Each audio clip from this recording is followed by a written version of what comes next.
Hello everyone. तो कैसे हैं आप लोग। मैं प्रेम पांडे फ्यूचर आइस एकेडमी से एक बार फिर से आपके सामने हाजिर हुआ हूँ। आप सबको मेरा प्रणाम और बहुत सारा प्यार। मित्रों, समय का जो ये पहिया है ये धीरे धीरे धीरे धीरे चलता रहता है और व्यक्ति इस समय के पहिए को समझ नहीं पाता है। वो अपना समय बेवजह ये चीज़ों में नहीं चाहते हुए भी लगा ही देता है। लेकिन मित्रों, जब समय समाप्त हो जाता है किसी का, तब वो जो है सोचता है कि काश इस समय का मैंने सदुपयोग कर लिया होता। तो आज हम खुद से अपने दम पर जो चाहते वो कर सकते। मित्रों, बहुत बड़ी बात तो नहीं है कि मैं कह दूं कि समय रहे तो आप 24 घंटे काम ही करते रहे या जिस फील्ड में उसी में लगे रहे। लेकिन जैसे कि मैंने एक फील्ड को चुना है कि भाई हमको एक फील्ड में जाना है या एक फील्ड में हम इस फील्ड से हमको प्यार है, तो मेरे प्यारे भाइयों बहनों, जब तक हम उस फील्ड पर निरंतर कुछ ना कुछ काम नहीं करेंगे तो मेरे भाइयों बहनों, तो कैसे में हम उस फील्ड में अपनी जगह कैसे बना पाएंगे यदि हम मेहनत ही नहीं करेंगे।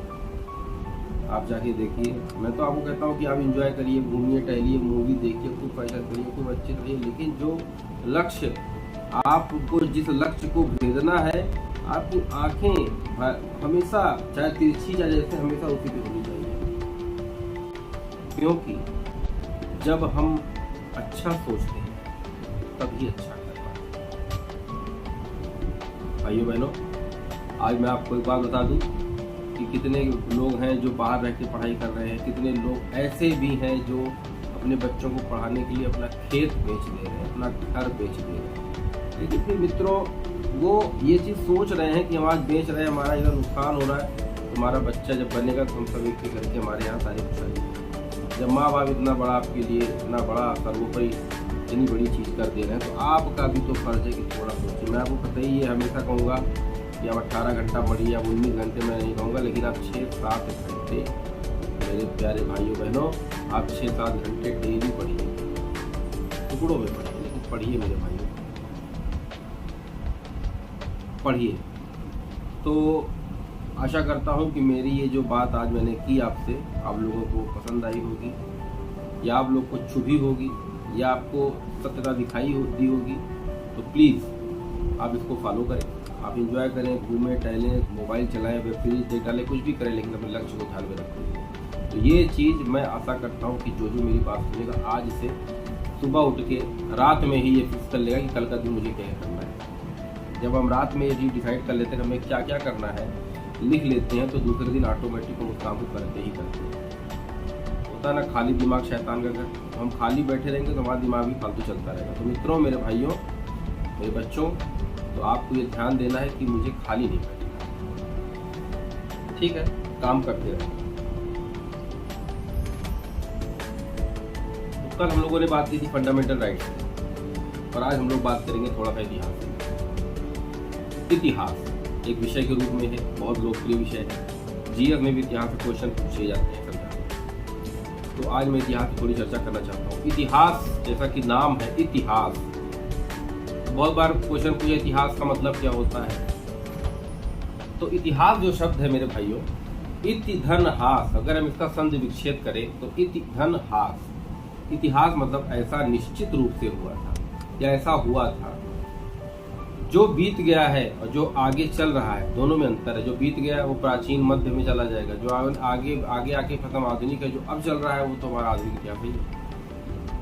तो जो इतिहास का मतलब क्या होता है, ऐसा जो निश्चित रूप से हुआ है, इसी को इतिहास कहते हैं। इतिहास को जानने के दो स्रोत होते हैं मित्रों, एक पुरातात्विक, एक साहित्यिक। पुरातात्विक स्रोत वह स्रोत होते हैं जो उत्खनन और खुदाई के दौरान हमको जमीन से प्राप्त होते हैं। जैसे किसी शासक के नगर की खुदाई हमारे पुरातत्ववेत्ता करने गए, खुदाई जमीन से किए, वो कर रहे खुदाई, एक नगर मिल गया, नगर में सामान भी मिलने लगे, चांदी के सिक्के मिलने लगे, सोने के सिक्के मिलने लगे, लोहे के सिक्के मिलने लगे।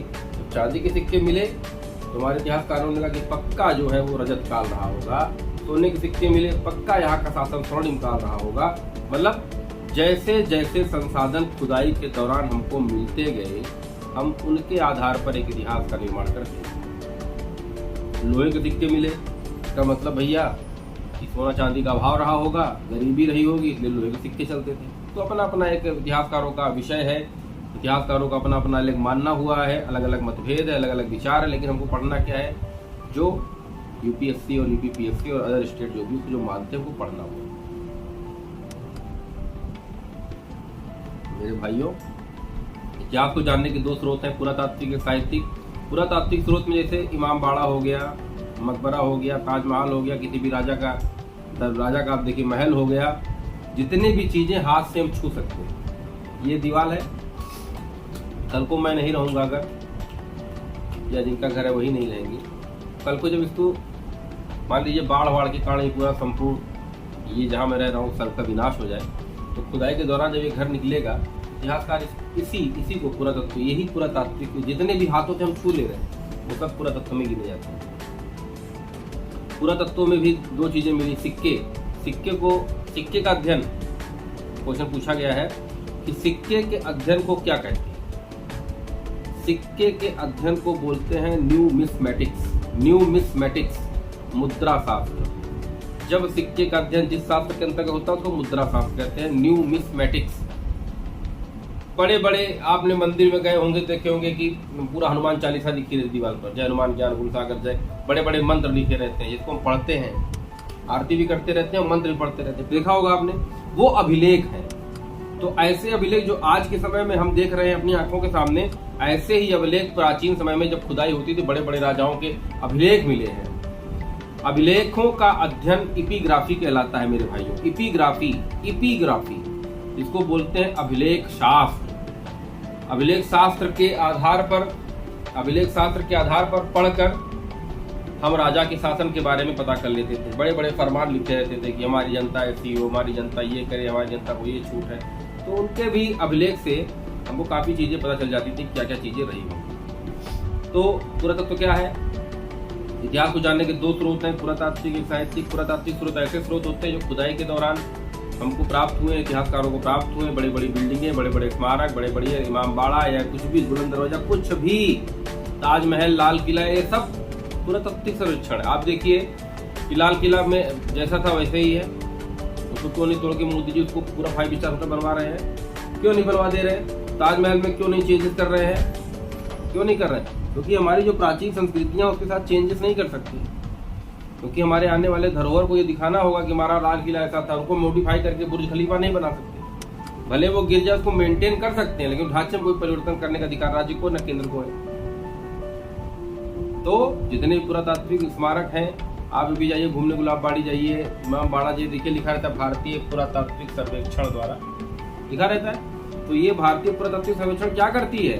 सर्वे करती है कि और कौन कौन से स्थल ऐसे जिनको कोई हानि ना पहुंचाए। हमारे जो पीढ़ियां, हमारे बच्चे, आपके बच्चे, जितने बच्चे होंगे आने वाले समय में, वो ताजमहल को एज इट इज उसी रूप में देखें जिस रूप में वो बनाया गया है।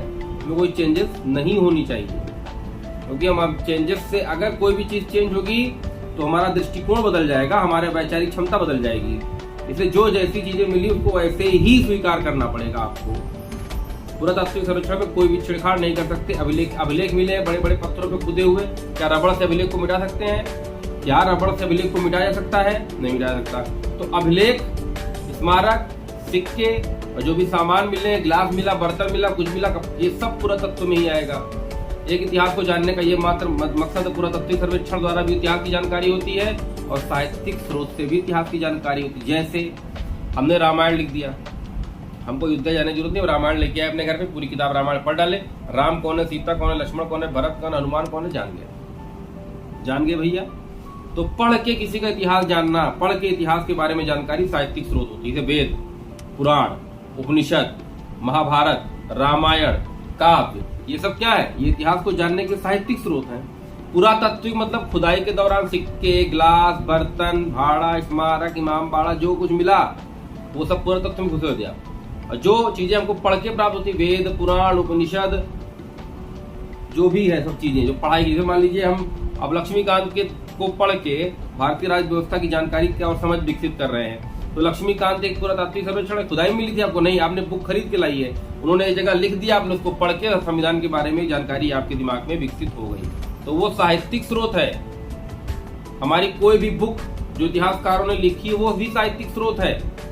लेकिन आप ये बताइए, एक प्रश्न है कि क्या पुरातात्विक स्रोत और साहित्यिक स्रोत, ये पुरातात्विक स्रोत है, ये साहित्यिक स्रोत है, इन दोनों स्रोतों में कौन सा ऐसा स्रोत है जो सबसे ज्यादा वरीयता जिस स्रोत को दी गई है, जिसको ये माना जाता है कि ये स्रोत ही इतिहास का वास्तविक स्रोत है?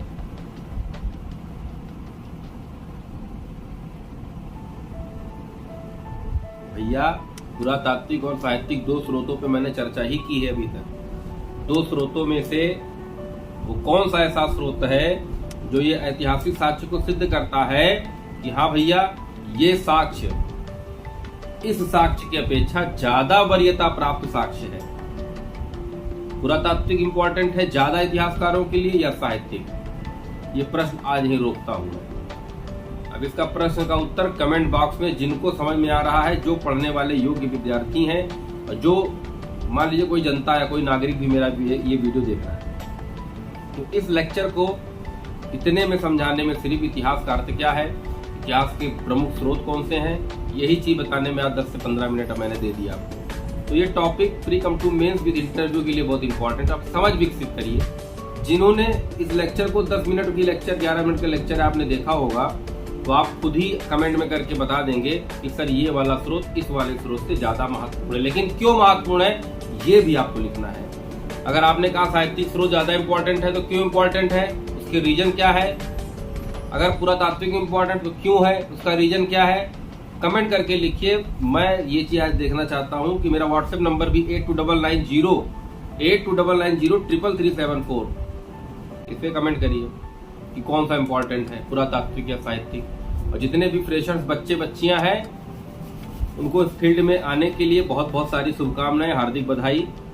आप लोग आइए इस फील्ड में, आपके लिए अच्छा फील्ड है, सभी बच्चों के लिए अच्छा फील्ड है। आइए आप लोग का स्वागत है। खासकर मेरी कक्षा में आप लोग का हमेशा स्वागत रहा है और स्वागत रहेगा मेरे प्यारे भाइयों बहनों। तो ये प्रश्न जो मैंने आज आपसे टिप्पणी टिप्पणी की है, इसका उत्तर मुझे चाहिए। और देखता हूँ कि वीडियो अपलोड होने के कितने सेकंड के अंदर में किस बच्चे का सबसे पहली बार आंसर मेरे पास क्लिक हो जाता है। तो मैं मान जाऊंगा कि हाँ भाई, आज भी लोग जागरूक हैं और आगे भी जागरूक रहेंगे। तो मेरे प्यारे भाइयों बहनों, इन्हीं शब्दों के साथ मैं आज का ये अंक यही समाप्त कर रहा हूँ। और मेरे भाइयों, मैंने आपसे कभी नहीं कहा है कि लाइक करो, सब्सक्राइब करो, शेयर करो, क्योंकि आजकल वीडियो स्टार्ट होते ही लोग पहले बोलते हैं मैं ये बोल रहा हूँ, अब मैं ये आपको ये पढ़ाऊँगा। अगर आपको और अच्छे से पढ़ना है तो प्लीज़ लाइक शेयर सब्सक्राइब करिए। लेकिन मैं कुछ नहीं कहूँगा, लाइक करिए, शेयर करिए, सब्सक्राइब करिए, कुछ भी नहीं कहूँगा। आपको जो चीज़ लगता है आप वो करिए। तो मिलते हैं अगले अंक में। कल भारतीय राज्य व्यवस्था परिचर्चा होगी और इस प्रश्न को जो है मैंने पूछा है कल इस पर डिस्कस होगा और उसका नेगेटिव, नकारात्मक, सकारात्मक दोनों पक्षों पर मैं डिस्कस करूंगा। और कल के अंक में आपसे फिर से मैं मिलूंगा। जय हिंद, जय भारत।